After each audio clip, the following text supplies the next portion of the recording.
یہ جو اسرائیل جو کچھ کر رہا ہے نا، اس کا اصل حل مجھے بھی پتا ہے مظاہروں میں نہیں ہے، اس کا اصل حل ہے جہاد. اس کا اصل حل کیا ہے؟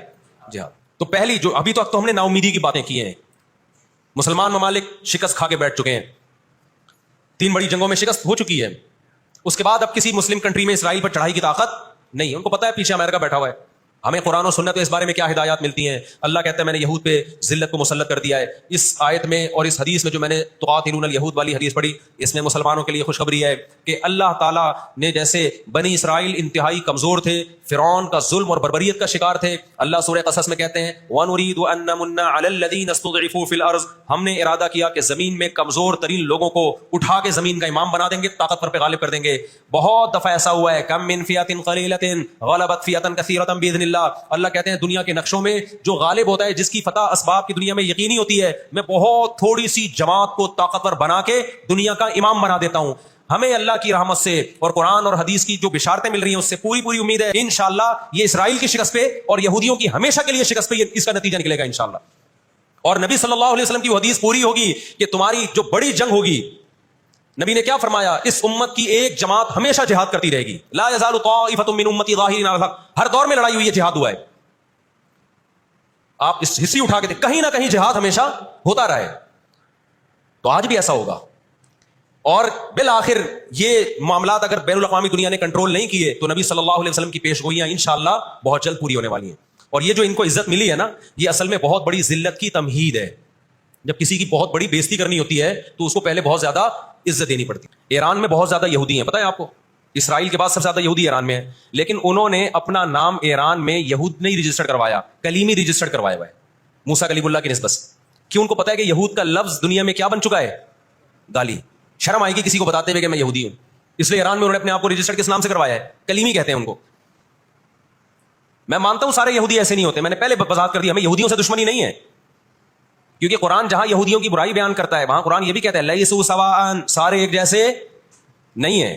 قرآن اعتدال سے بات کرتا ہے، سارے جیسے نہیں ہیں. لیکن جتنا شر اور فساد اس قوم میں ہے، قرآن کہتا ہے کہ اتنا دنیا میں کسی اور قوم میں نہیں ہے. لا تجدن اشد الناس عداوۃ للذین آمنوا الیہود. اللہ کہتے ہیں تو مسلمانوں کا سب سے بڑا دشمن دنیا کی جتنی قومیں ہیں ان میں سب سے بڑا دشمن کس کو پاؤ گے؟ یہود کو پاؤ گے.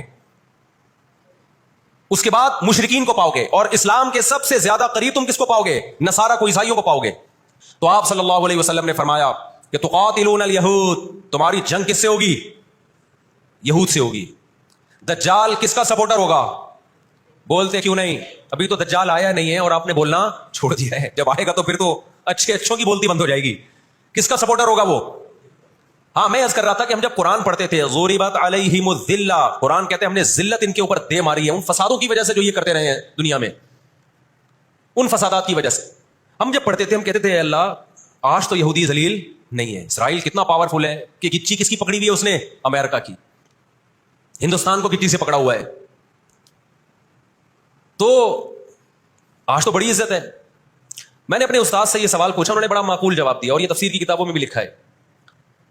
دیکھیں آپ یہودیوں کی ہسٹری اٹھا کے دیکھیں نا، ہمیشہ کوئی نہ کوئی ایسا ان پر مسلط ہوا ہے جنہوں نے ان کی شرارتوں کا مزہ ان کو دنیا میں چکھایا ہے.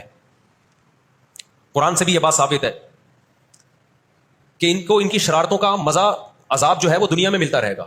میں بار بار کہتا ہوں ہٹلر نے بھی ان کو عذاب دیا ہے. ہٹلر سے پہلے بھی اسلامی نہیں بلکہ دنیا کی تاریخ میں بہت سے ہٹلر گزر چکے ہیں جنہوں نے ان کی شرارتوں کی ان کو دنیا میں سزا دی ہے.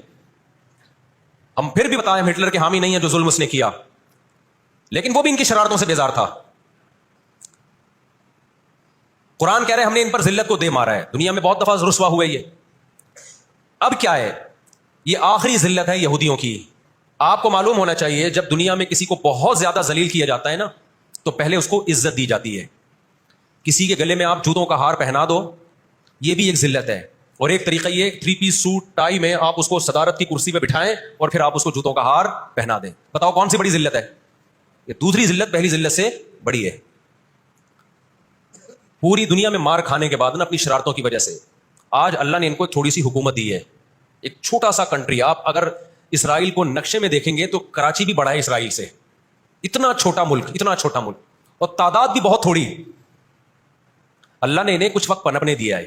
اللہ نے کہا ٹھیک ہے تم دنیا تمہاری آخری شرارت دیکھ لے، اس کے بعد جو میری طرف سے تم پہ مار پڑنے والی ہے اس کے بعد قیامت تک تم دوبارہ اٹھنے کے قابل نہیں رہو. یہ آخری ذلت کا انتظام ہو رہا ہے یہود کا.